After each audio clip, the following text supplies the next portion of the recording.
Hello and welcome to Contemporary Visions, the place for new music on 3MBS. I'm Tony Thomas. Tonight we have a guest in the studio and a long-time friend of this program, composer Andrián Pertout, who will be presenting some of his music and telling us about an upcoming concert at the Melbourne Recital Centre. Later in the program we're concentrating on new releases, and we have a classic piece by Edgar Varèse, together with music of Tariq O'Regan of Britain and the US, Jean Papineau-Couture of Canada, and Anders Eliasson of Sweden. Names which may not be very familiar, at least they weren't to me.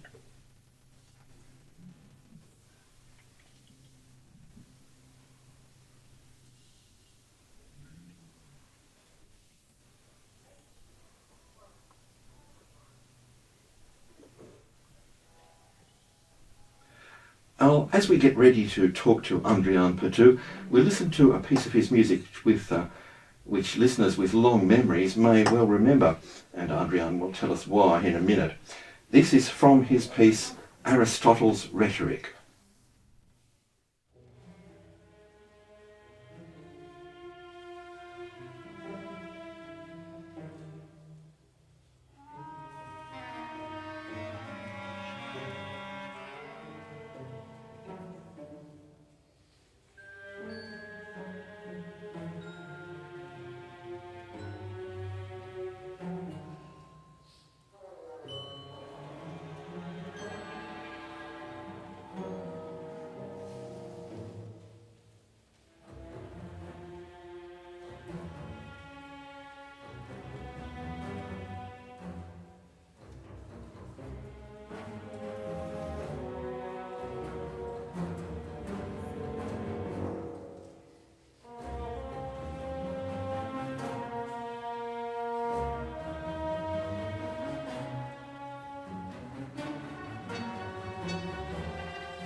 Music of my guest here tonight, Andrián Pertout, and it's a great pleasure to welcome Andrián to the station, a long-time friend and frequent visitor to this Yeah, thanks, program. Tony, and thank you for inviting me. As I say, it's a great pleasure, but tell us about that piece we just heard and why 3MBS listeners might know it. It's interesting because it really says a lot about the life of a composition. This work was really composed in 2002, and to think that it took 15 years or so to get the actual world premiere in the sense of a performance of the complete work. Yeah. It won the 3MBS Composer Awards in 2005, the Betty Amsden Award. Yeah. But the Orchestra Victoria actually only played 4 movements on that occasion. Because there was a time limit or something on the yes, on and the I guess it's the practicality of orchestral music and performance. But look, I submitted it last year to this. It's the International Festival Contemporary Music in Chile, which is an amazing festival when you think that the National Symphony Orchestra is involved in the festival. I think it's quite amazing. There are composers invited from all over the world. Yeah. And they presented the complete work. Right. And that's the recording we heard just now. Yes, in January this year. So I travelled to Santiago, Chile in early this year. Yeah. I think I've seen a picture on your website of that concert, possibly, have I? Yes. It looks like a big concert hall. It's crazy. Look, when I say crazy, I think one of the things that I find in South America, and particularly in South America, or Latin America I should really say, is that people really embrace the artists and composers. I remember being in Mexico City 2 years ago, where that National Orchestra played a piece of mine, and it was something, I'm not exaggerating, it was something like 50 minutes I spent at the end of the concert just signing autographs and having pictures taken. And these are big halls that yes. do, aren't they? Thousands.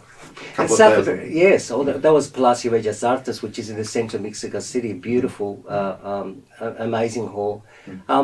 In Chile, it's no exception to that rule, and there are dinners every night. I mean, we tend to go out. It's a real, it's a real experience actually. Well, tell us a little bit about the piece, Aristotle's Rhetoric. It's 7 movements, which and they all have names like Fear and Confidence, which was the one we just heard.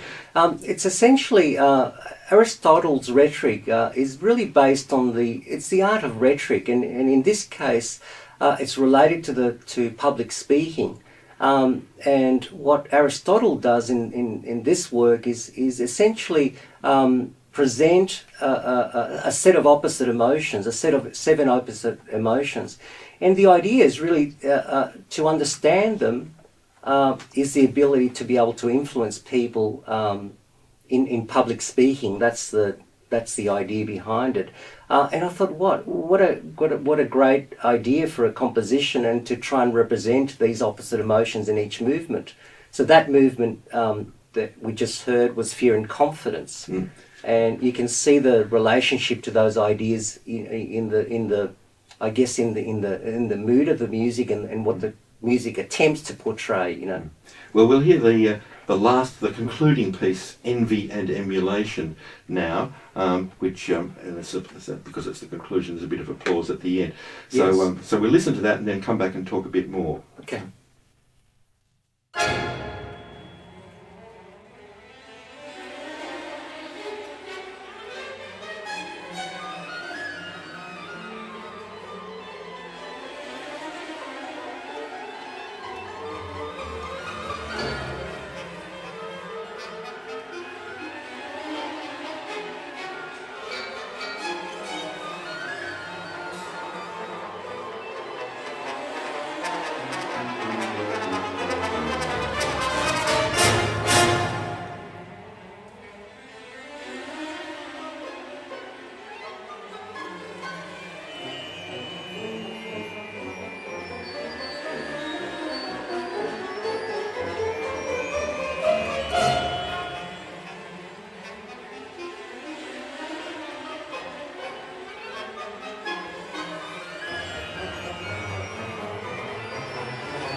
Well, a great deal of applause there for Andrián Pertout's work Aristotle's Rhetoric. That was in Chile with the Chile Symphony Orchestra and Vicente Larrañaga, I think, although Larrañaga. Andrián naturally can say it much better than I can. And that was only a little this year, was it this year? Early this year that was recorded. Fantastic, fantastic piece, or a great reception apparently, and it's good to hear that well, I know you've had music played in a lot of overseas countries now, probably one of the most played overseas of Australian composers, I imagine, because you make a bit of an effort to get played there, I think, don't you? But 40 countries or something you've been played in. Yeah, that's right. That's a lot. Look, it's part of the nature of being an Australian composer too, in many ways, where it's easier to well, you know, in reality it's easier to get a gig overseas than locally. Yeah. So I think that's the factor. Yeah, yeah. Anyway, you certainly make an effort, and you've been there a lot, and the next piece that you brought along also results or is to do with an overseas trip. I think that's the piece Riesenschritte. So tell us a little bit about it. It involves a long relationship you've had with a great American saxophonist. Noah Getz, no relation to Stan Getz. He's an amazing player, and I met him through a concert of a work of mine at the Washington.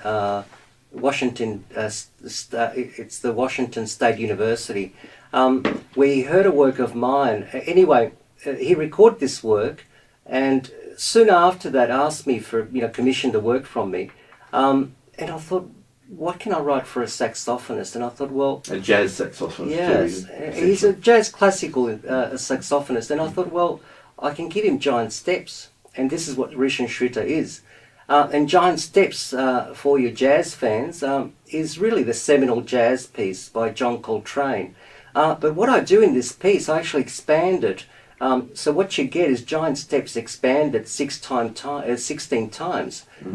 Essentially, it utilises the same chord progression, which is a classic. It's a famous, the changes, the Coltrane changes, but also it uses every note from the melody, but expanded. For example, you get the first note, which is really 2 beats in the original tune. In mine, it takes 16 bars. So it's an expansion and contraction of all these ideas. Anyway, a couple of years ago I was in Vietnam. The original version was actually for sax and piano. Yep. I was in Vietnam, and Isao Matsushita, who's the chairman of the Asian Composers League, said to me, "Oh, do you have anything that's jazz but not jazz?" And I knew exactly what he meant. Yeah, and the usual thing that classical composers do. Yeah, and I created this version for that, especially for that festival, which is really the classic jazz ensemble, which is sax, piano, drums, and bass. Anyway, after coming back from Tokyo, it was performed in Yokohama, actually, at that famous red brick building in Yokohama. Now, the interesting thing is that as soon as I came back, I thought, wow, I love this version. I have to ask Noah Getz to record it for me. In Japan, it was actually played a little bit slower, but Noah has actually done it at tempo. Anyway, it's a real, it's quite obvious when you hear it to recognise the amazing talent of this fantastic saxophonist. Right, and he's playing in this particular arrangement. He's playing with piano, double bass, and drums. Yeah, Jeffrey Chappell on piano, Richard Barber on bass, and Lee Hinkle on drums. Okay, well let's hear it. It's called Riesenschritte, and that means, as you said, Giant Steps in German. Yeah. Okay, by my guest tonight, Andrián Pertout.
Riesenschritte by my guest tonight, Andrián Pertout, and that fantastic sax player was Noah Getz, as Andrián was saying, with a group, Jeffrey Chappell piano, Richard Barber double bass, Lee Hinkle drums.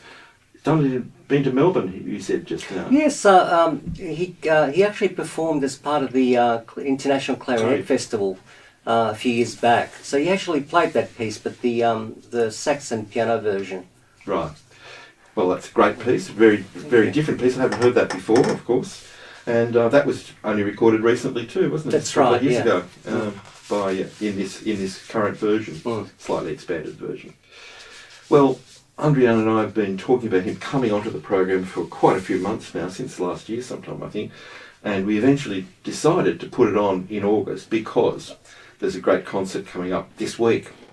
So it's very timely to have Andrián on, and we're going to hear a little bit of music, which will preview a little bit of music that we'll hear at that concert. But we should tell you about that because it's at the Melbourne Recital Centre, not an event which new music is always appearing at. This Saturday night, Andrián's putting it on himself, or presenting it himself, but the pianist, Michael Kieran Harvey, is playing, and it's 24 etudes called Lux Meridional, Lux Meridional, which is really sudden light. Mm-hmm. It has a direct relationship to Australia in the sense that each of the 24 etudes pays tribute to one early Australian composer. And it was part of a research project that really began at the State Library Victoria. They have a creative fellowship that they run every year.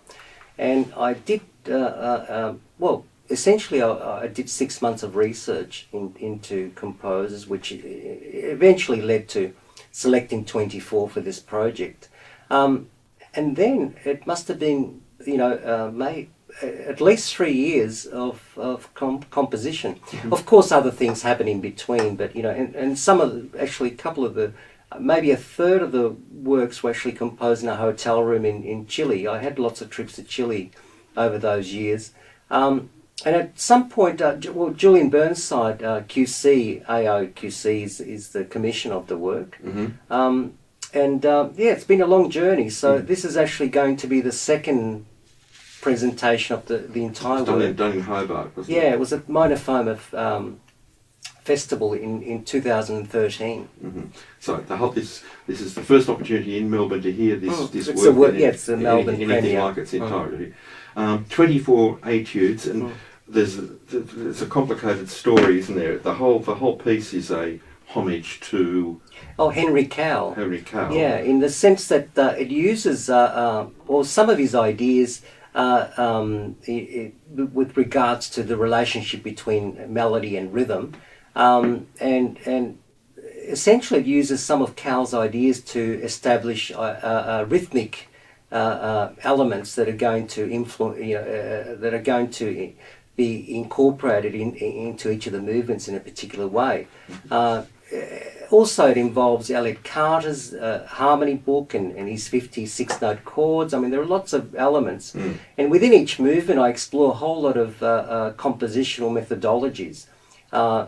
Many mathematically derived, mathematically influenced, but lots and lots of different ideas. So in a sense, it's really, what it represents is really a work of, an exploratory work where one just attempts to explore a whole lot of variety of compositional approaches.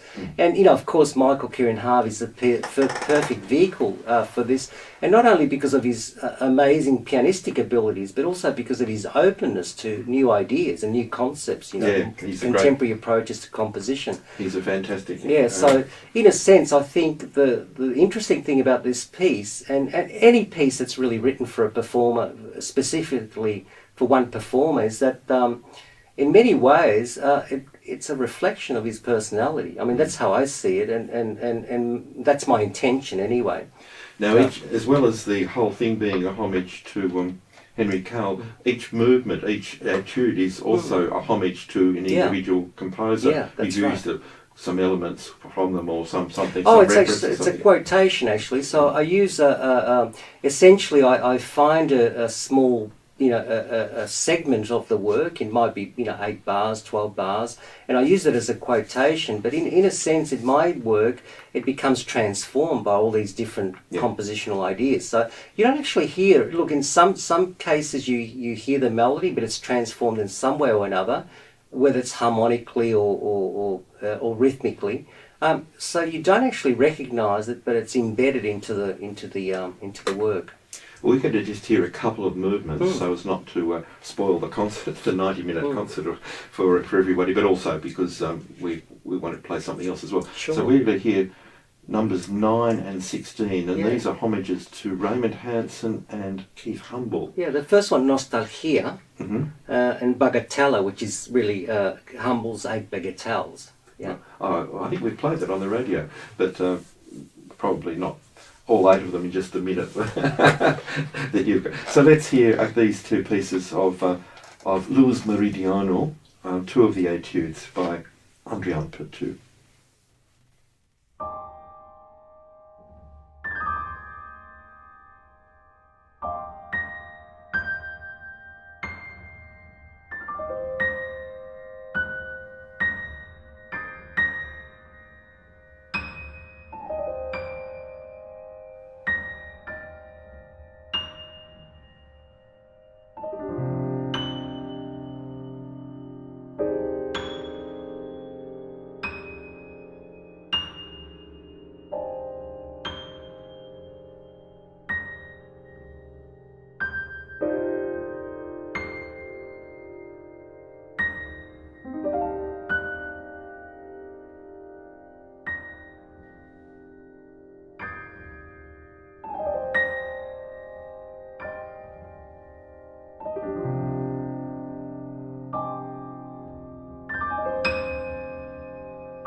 Louis Meridional by my guest tonight, Andrián Pertout, or just a couple of the etudes. That was Bagatella.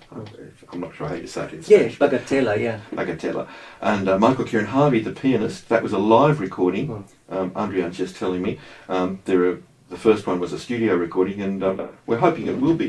The whole thing will be will come out as a CD. Yes, it will, and that's the plan, really. I mean, Michael has actually been working on the recordings, and one of the reasons to put this concert on was actually for Michael to familiarise himself with the works. Again, yeah. Interesting thing about that Bagatella is that the original is actually in other words, the Keith Humble the eight Bagatelles is actually from a recording by Michael Kieran Harvey himself. Oh, maybe that's the one I played. Yeah. Astra or somebody like that. Released, Right. I think. That's the one. one. Oh, yeah, that's Michael. I'm sure I played that on the radio at some point. Right. Okay. Well, we mentioned the details of the concert again. I mightn't have given them all before. It's this Saturday, the 5th of August, 7:30 at the Salon in the Melbourne Recital Centre. 90-minute concert, which includes an interval for Michael to have. Oh no, there's no interval. No interval? Actually. Yeah. Oh, just 90-minute concert then, is it? Or that's what they say in the program. Yeah, that's right. It might be a little short. It depends. It's always hard to tell how things pan out on the night. Okay, well, 7:30 anyway is the starting time. Tickets available from the Melbourne Recital Centre, very reasonable price. That's right. And it's your chance to see Michael Kieran Harvey in one of his appearances in Melbourne. Always worth seeing, always worth hearing. An amazing musician, really. He is. He's the centre of new music, new piano music in Australia. I think has been for decades. Oh, look, really. he's played all the great 20th century masterpieces by Carter and Xenakis and Messiaen. You know, Shostakovich on one of his CDs. Everything. It's great.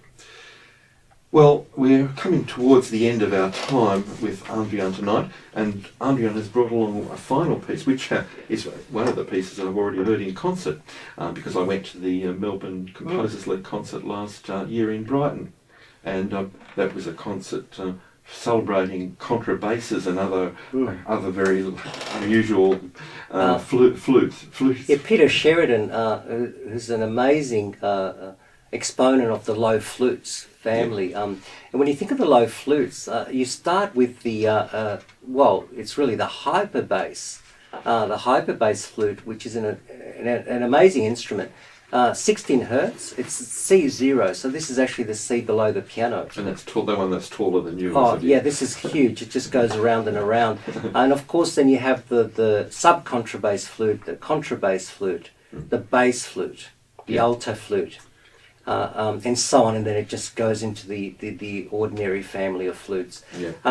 But anyway, this was actually an exchange concert with the Japanese Federation of Composers. So we did a Melbourne version of the concert, and then the concert toured to Japan. But essentially with Namajiro Morgan on didgeridoo, but the other performers being Japanese in the Tokyo concert. Yeah, and that's the recording that we're going to hear tonight, isn't it? Yeah, the Japanese concert, which was in a beautiful hall in Tokyo. I mean, I always say to myself, wow, I don't know what I'd do, but I'd love to live in Tokyo. It's an amazing city. I just love it, really.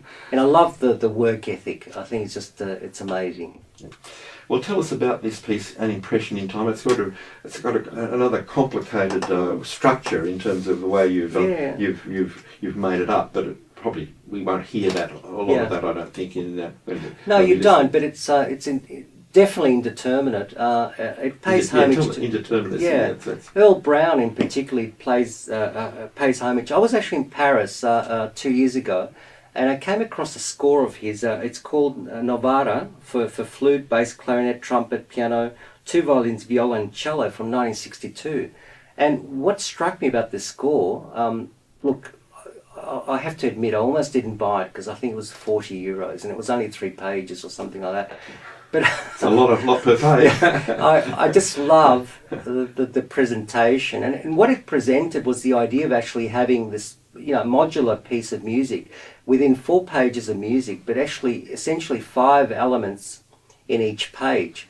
So what this presents is the idea that you can actually as a conductor you can move from any page to any page, to any element within that page, and you use it with hand indications, essentially using the right hand to indicate the page, the left hand for the element. And I thought, wow, I've got to do this sometime. It's just such a fantastic idea. And so the piece is based on this idea, but then it kind of goes a little bit over the threshold of reality, let's call it, it adopts all these crazy ideas. Well, not so crazy to me, but the idea of true random number generators, which is actually connected to the idea that we can pick up weather patterns in space. And what that would do, essentially, this generates data, and you can collect the data, and it gives you you could do a series of numbers, for example, even Tatsloto numbers. You can do any kind of numbers, but it's actually relative to that point in time. So you do it 1 second later, and of course, weather patterns change. So you're getting, and that's what true random is.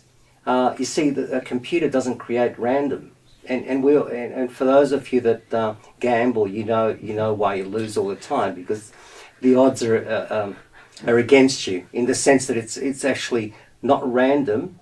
It's computer generated randomness.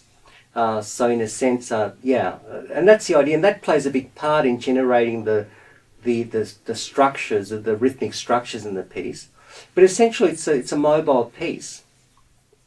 And a mobile piece, and each performance is different, by the sound of it. That's right. It could be a different length. The conductor has got a fair bit of control. In Earl Brown's piece, that's extended quite a lot to dynamics and a whole lot of other things. In my piece, it's more about structure, but also about directing the duration of each of the events. Mm-hmm. And so it just becomes essentially every performance is unique. Okay, so we'll hear it's a 12-minute piece. You were the conductor. Yes, I was. On this occasion, and in Melbourne too, I think. So it was actually my Melbourne debut as a conductor, and my Tokyo debut as well. So. And the main player, if there's a main player, the contrabass flautist is Yun Ichiro Taku, I think. That's right. And Fumiko Kai on viola, Reine Takano on harp, and Namajiro Morgan, who's a didgeridoo artist from Melbourne. Okay, so very unusual combination, which I'd never heard before. And your chance to hear it now. So let's have a listen to An Impression in Time by Andrián Pertout.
An Impression in Time by Andrián Pertout.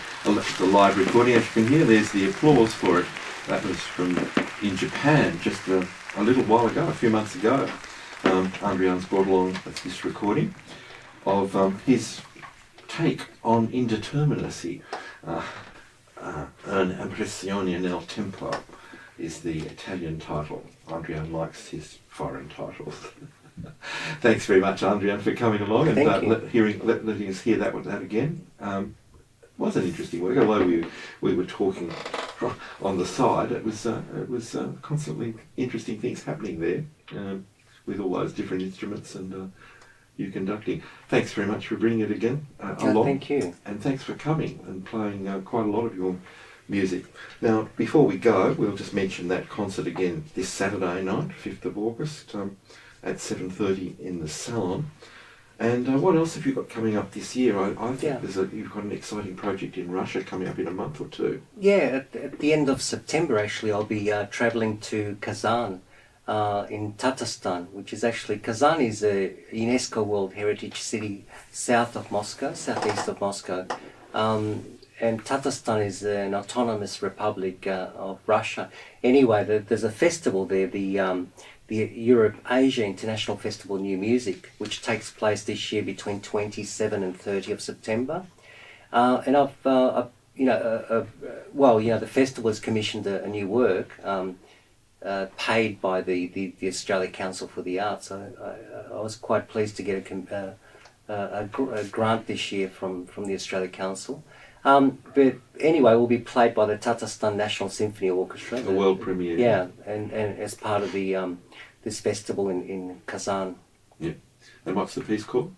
The piece is called Entropia, which is really an exploration of the entropy, the level of randomness in a system. So still going on. It's still it's on your mind.